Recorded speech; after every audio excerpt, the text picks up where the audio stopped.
Hi everyone, now this is the nymph I'm going to be tying. Now basically it's just a base, it's what I call a Greenwells nymph. It's a question I got asked on YouTube, and is there a Greenwells nymph? Well, everybody's got their own idea what a Greenwells nymph could be. It's basically when you're tying like we'd say olive patterns and such like at the beginning of the year, I would use a few different colours. It would be natural pheasant tail to bleached and dyed, which I like. It would be olive, yellow like the one in this fly. I could goose by it, I could use dubbing. Now, when you've got a favourite material, and one of my favourite materials for nymphs is pheasant tail, so I buy these. These are from Vineyards. These are bleached and dyed pheasant tails.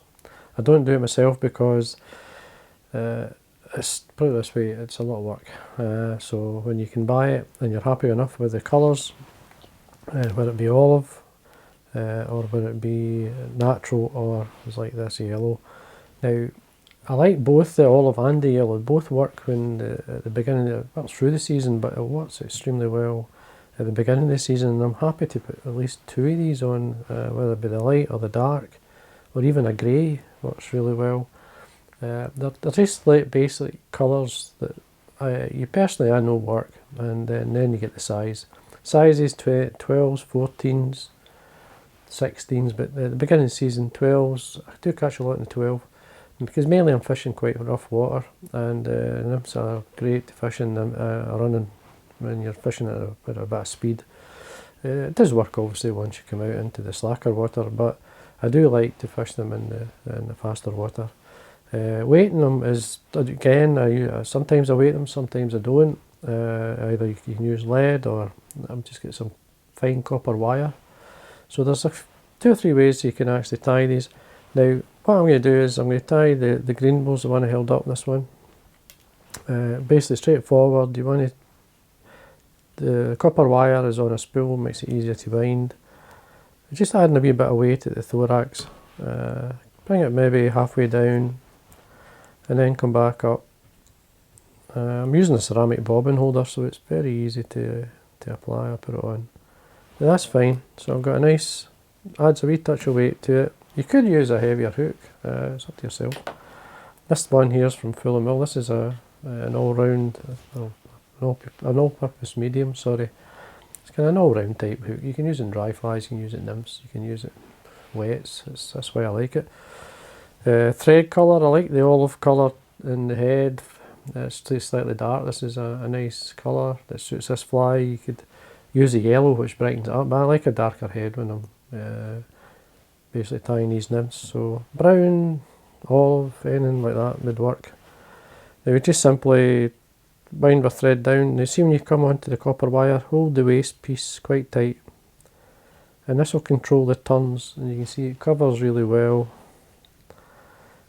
Take your thread to the back of the hook till just to the point before it just starts to come onto the bend. Now the tail is just used Hackle fibres.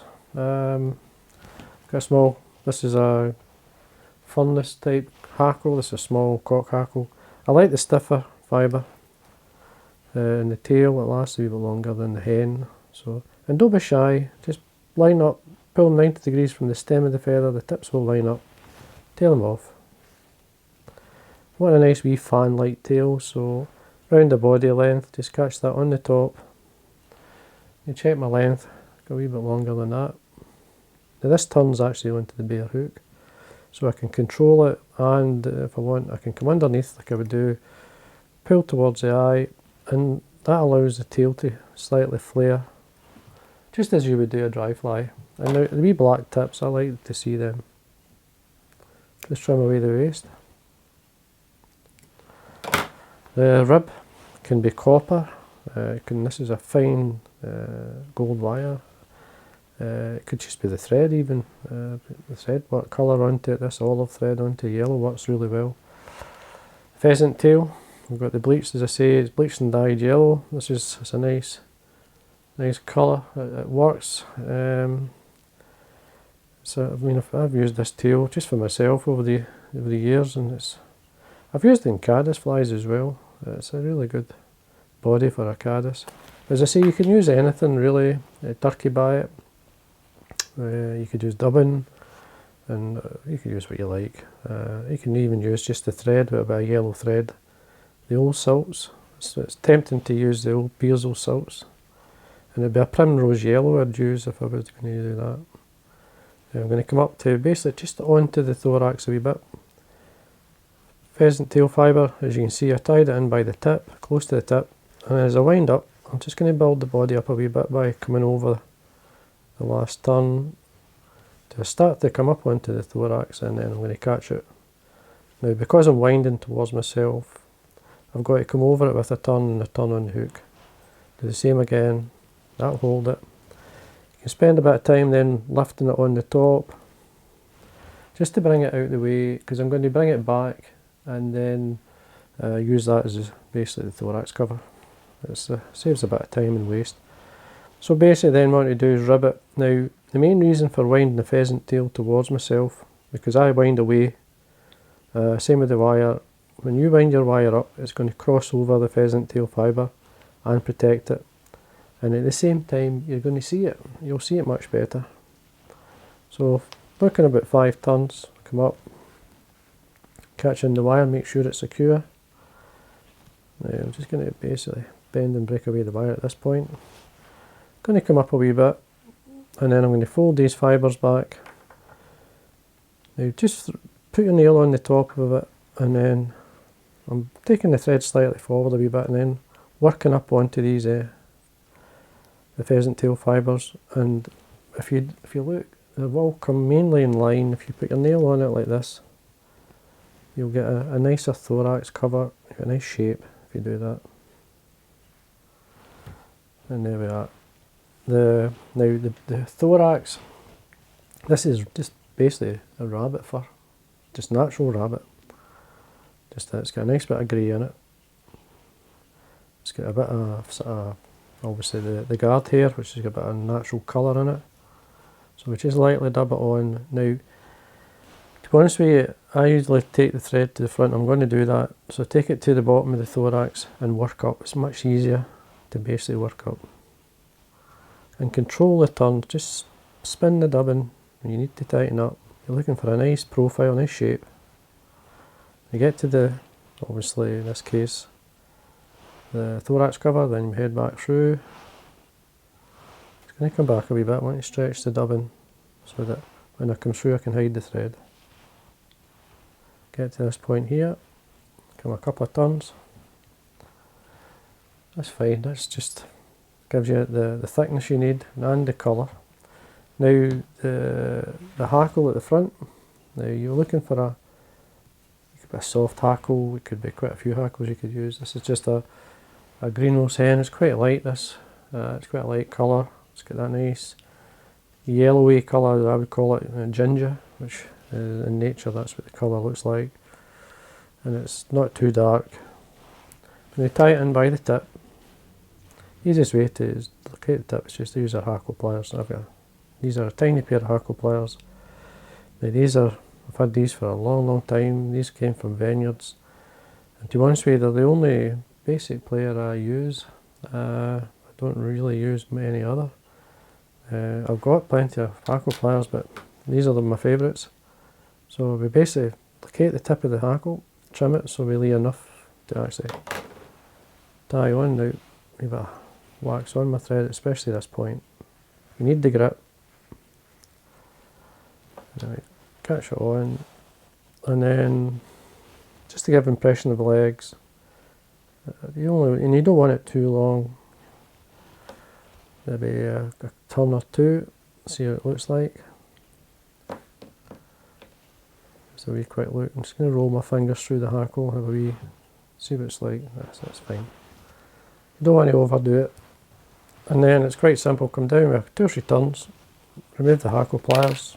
You can fold the hackle back, come up over it.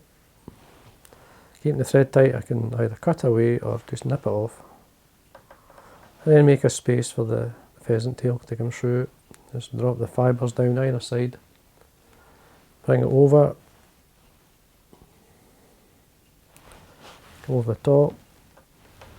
You can see how you get the fibres sit nicely in line. It looks fine. It's really good.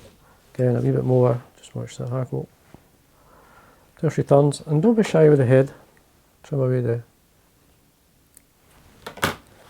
pheasant tail, and then I usually take my thread to the eye and build up into it, into these cut ends. It's just much easier to get a shape in the head that way. And then we come straight in, then we whip finish, control it with the thread coming off the bobbin by keeping it straight. Then we can trim that away. Such a simple wee fly. You can see how naturally it just goes into that nymph shape without doing much.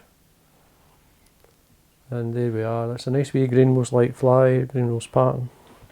As I say, try it in different colours. I mean, the same fly, but the olives, do the actual brown, obviously.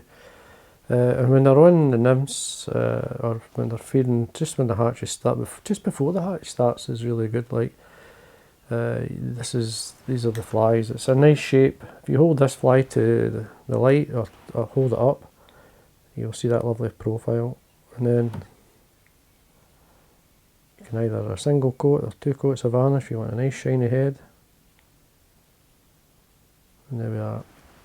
And there we are. That's what I would class as a Greenwells nymph. I like plenty of room at the bend to grip the hook. Sometimes you can go too far.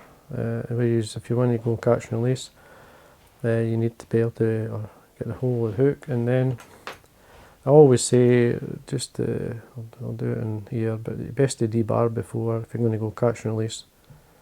You tie the fly, but you just squeeze the barb in the vise. And there we are. I like this hook.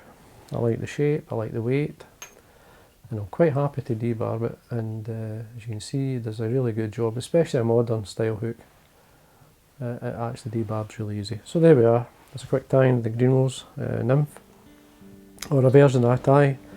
And as I say, try the other colours and you'll not go far wrong with this style, this shape, this profile. And I've got many a fish on nymphs over the years. The tail will flip out a wee bit. I like to see it actually spread a wee bit further. I like the fibres to open out, but as long as you get a nice... The tail's important in these flies. It does show up. They do swim using the tail. So anyway, there we are. I hope you enjoyed the video, and again, thanks for watching.